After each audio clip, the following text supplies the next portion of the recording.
All right, meteorologist Dean Davis and the Weather Pros.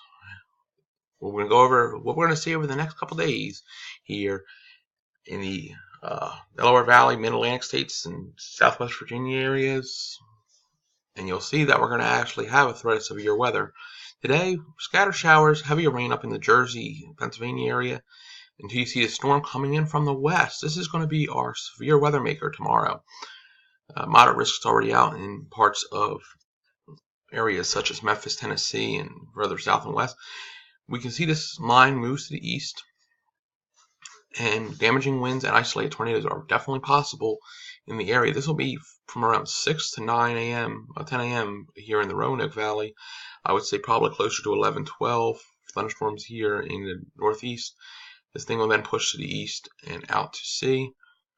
And as you see, clearing comes in behind this. Another chance of showers by Friday, but nothing too bad.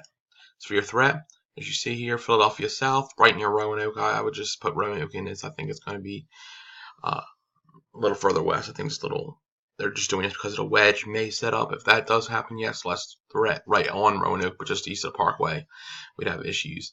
D.C., Baltimore, Philly are all in this. Delaware, Maryland, back down to Charlotte, Raleigh. So there's still a margin of risk beyond that. But this will be the best area for severe weather.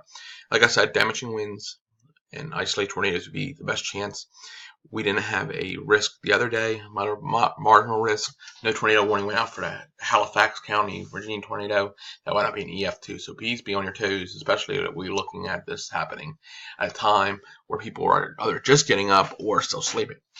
We'll keep you updated with more information. Meteorologist Dean Davison, the Weather Pros. Thanks for watching.